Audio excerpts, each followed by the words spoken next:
Welcome to the Heal Your Hunger Show, where we get to the heart of why you overeat and how to stop. If you struggle with food and weight like I did, welcome home.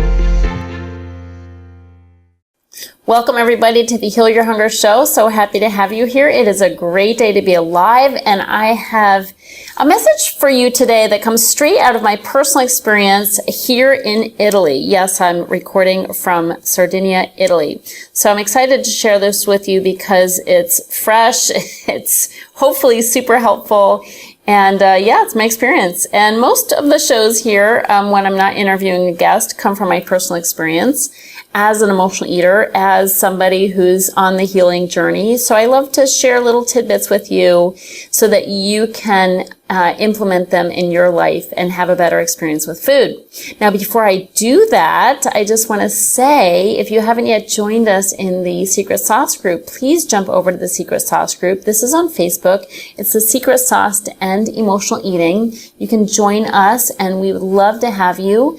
Also, if you have not yet taken the quiz, you got to get your score, your emotional eating and food addiction score. So you do this by going to healyourhunger.com. This is separate from the Facebook group. Go to healyourhunger.com. That's the official Heal Your Hunger website. And there's a quiz right there on the homepage. Click that button. Take the quiz. It takes a couple minutes, and then you'll get a personalized score and learn whether you're an emotional eater or a food addict or somewhere in between. And that score is going to give you a prescription, like next steps for what to do about it. Because I think we're all on that spectrum somehow, somewhere. And emotional eaters, when they know what they're dealing with, can begin to fix the problem. Not through quick fixes like diets, but actually solve the problem at a deeper level. And that's what Heal Your Hunger is all about.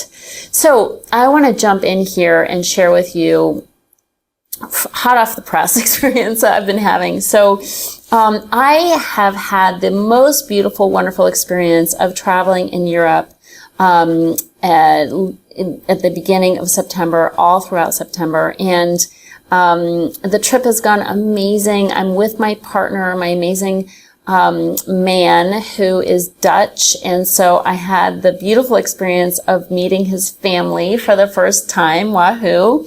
That's a good sign, right? When your partner wants to introduce you to his family. So I'm happy about that. And we've been together about 2.5 years. So it was time, and it was really lovely to meet his family. I can't even put words to it. It was so special for me, and they were really kind to me, and I was appreciative of that. So that was great. And then we've done some other things. He's had some conferences to attend, in various parts of France, the second one being, next week. And then he's also had a Frisbee tournament. Yes, he is an ultimate Frisbee player of over 30 years. And he joined a Dutch team to play in this Grandmasters tournament in Sardinia, Italy, which I have to confess, I did not know where Sardinia was until this came up. And he's like, yeah, I might go play Frisbee in Sardinia. So I looked it up. I said, sign me up. I'm there all the way. So, I have such a hunger for travel. I was with somebody for 30 years, my former partner and husband, and he was not a traveler. He did not like to travel. We traveled only a little bit when absolutely necessary. And, that was a problem for me. I didn't think it was a problem. I kind of pushed that yen that I have to travel, that incredible passion I have. I pushed it down. I sublimated it and thought, travel schmavel, it's okay. I'm happy where I am, which is true. I was happy, to a degree, but there was a part of me that said, God, I want to see the world. I want to experience new sights and new people, new cultures. I want to be out and about. I want to be a free bird. And I don't know if you have had the experience in your life of having desires of your heart that you pushed down and numbed with food. I didn't necessarily numb that desire with food, but I definitely pushed it down and told myself, it's okay. But that desire kept growing. It kept growing, and honestly was part of why I'm not married anymore. I developed more and more into the person I am, or into my essence, I guess. I think recovery from emotional eating includes so much of becoming who we are and who we're meant to be. And so wanting to travel and loving to travel was part of who I was. I'm a free spirit and I love adventure. And so I, as I turned 50, I thought, I can't put this away anymore. I can't shelve this anymore. This is who I am. And I started to travel, and it's not the reason why my marriage ended, but it certainly gave me pause. What am I doing? Why am I living in a way that's not in alignment with who I really am? So if you have ever experienced that, which I think it's a common experience for emotional eaters, to sublimate part of who we are, thinking it's okay and it won't matter. But it does matter. And I think it does contribute to our troubles with food. When we're not in alignment with who we're meant to be, we have that grumbling inside, that sense of dissonance in our gut, in our heart. And we have to make peace with that. We have to step out on faith and learn to be the person God means for us to be in order to have peace around food. So that's a big tangent that I just want to explain of why I'm traveling, why travel is important to me, why you hear from me from different parts of the world, and probably will continue to, because I'm living as I'm meant to live, which is as the free spirit that I am. I just happen to be blessed to be with a partner who also loves to travel and has the freedom to travel with his work. And so here I am in Italy. I'll get back to my topic. And I am supporting him and his team. So I'm here cheering them on from the sidelines. And their team name is Blue Zone, because Sardinia is a blue zone. I'll get into that, I think, on another show. That deserves a whole show. And it's really a wonderful experience. However, so the big caveat is that I'm hanging out with a bunch of people who speak Dutch. And the whole week that I was in the Netherlands, obviously people were speaking Dutch. And the beautiful thing about the Dutch, however, is that they speak English. Okay. So they speak English well. It was a requirement in school that they speak English. And so lucky me, I can converse with them fairly easily. But at the same time, I don't really want to force people to speak English to me or have them feel obligated. That makes me feel uncomfortable. The people pleaser in me is like, oh, I don't want you to change yourself in any way. Please go right ahead and speak Dutch. So I'm in this quandary where, of course, I'd like them to speak English, but I don't want them to feel uncomfortable or obligated. So it's a balance. We're every evening that we all go out to dinner, it honestly flows quite nicely. They mostly speak Dutch. People will stop and explain something to me in English. My partner will talk to me in English, and then I'll switch back to Dutch. And, I've accepted that's how it is. I'm fine with it. Like, I want them to have a nice time. I don't want it to be about me. This is a team playing together, hoping to win a tournament and play well. So the last thing I want is for people to really spend too much time focused on me. And the last thing I want is to focus on me also. So my topic is really about my solution for any feelings of awkwardness, any feelings of self-pity, any feelings of, what about me? Yo, I'm over here. Pay attention to me. Because of course I have those feelings sometimes. And as an emotional eater, I spent lots of time feeling awkward and projecting that people didn't like me or didn't want to talk to me or whatever. And I've been so blessed during this trip to not have those feelings. Generally speaking, I am more myself than I've ever been, honestly. I'm enjoying so much being in social situations, not being self-critical, not thinking I should be different than I am or look different than I am or sound different than I am. I really, I think one of the best signs of my recovery journey is not just the fact that I'm not overeating by the grace of God a day at a time, but that I'm just comfortable in my own skin. It's fabulous. I love it. It's taken a long time to get here. It's taken a lot of personal development to come to this place. It's taken so many things. The things I teach my clients, the tools that have helped me get here are tools like meditation, writing, self-reflection, self-honesty, practicing using my voice, just stepping into who I really am. That's what my clients do, is they step into their true selves.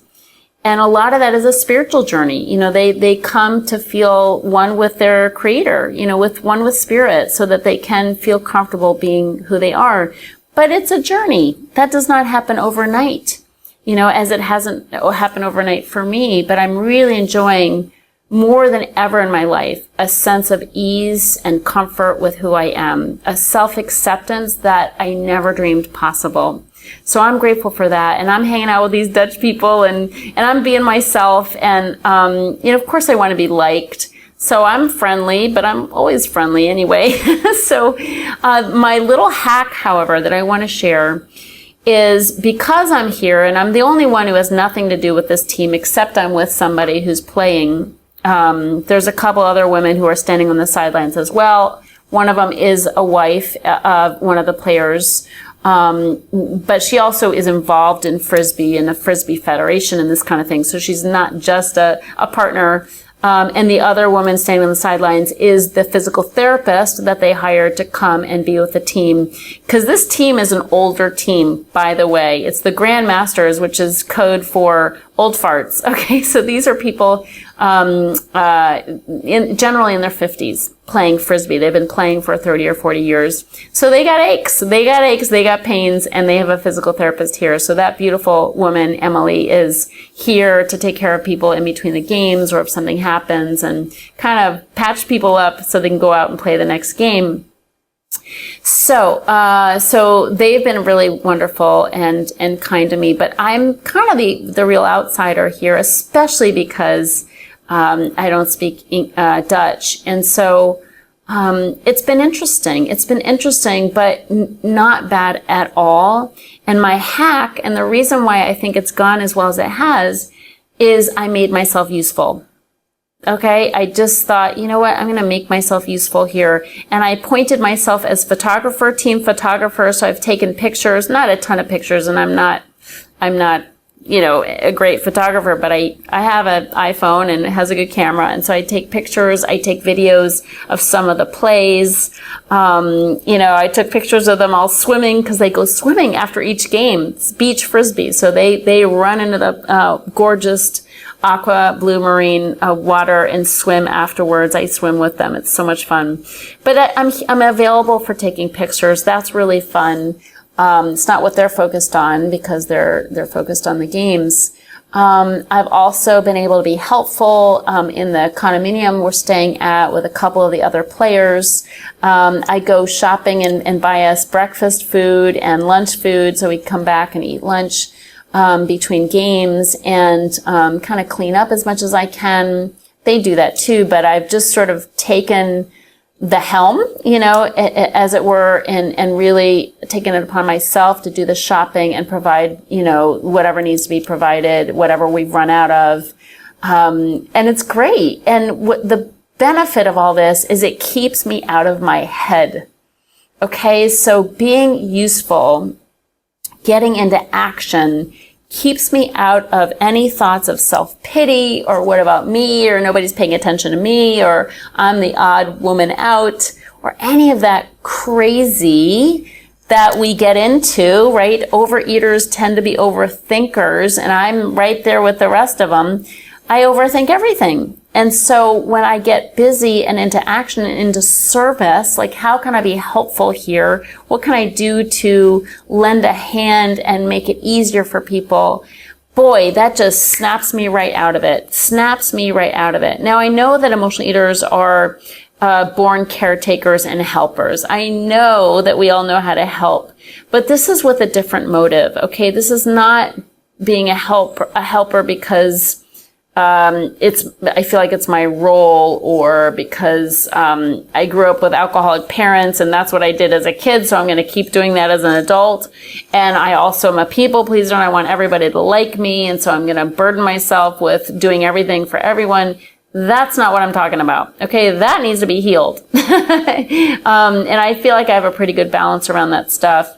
But this is me getting busy, so I feel like I have a role, so I feel like I have a purpose, so I'm not noticing my thoughts, and my thoughts aren't going to dark places. That's what I'm talking about. And the problem with our thoughts going to dark places, it leads to overeating. It's not just having, negative thoughts and self-critical thoughts and thoughts of, woe is me, everything sucks. That's bad enough, but that always leads to the next step, which is, where's the food? How can I kill these terrible feelings that I just created by my thoughts? How can I kill those feelings and feel nothing? Right? Do you get that? Do you recognize that in yourself? Like, you have all these terrible self-flagellating thoughts about how terrible you are, or how unloved you are, and the next thing you know, you're eating because you feel terrible. But you made yourself feel terrible by thinking those thoughts. So that's what I'm trying to avoid, is I don't want to go into that place of, my partner's not, paying attention to me, and he's hanging out with his team, and just any of that stuff. Like he's speaking too much Dutch and not enough English to help me feel included. I might have a twinge of that here and there, and then I'm like, nope. That's not, I'm here for service. I'm here to serve. He serves me every time I have my friends over, I have a party or whatever. He's always there helping out. He's a great cook, so he'll cook meals for my clients when we have our annual retreat. He cooks an amazing curry for everybody. So he is incredibly supportive, and now it's my turn and my opportunity to be supportive of him. Which he appreciates. But the thing that is the best part of all is the freedom I feel when I'm in service. That's what I'm here for. It's not about me. I do not need to take anything personally, because it's not personal to me. It's just, they're having a good time. They're bonding. They need this time together. They're working as a team, to excel in a tournament. So I'm here to be of service of that. So I think I've said that in a few different ways, but my hack is to be of service, not from the motive of people pleasing or taking on the world because I think I'm superwoman.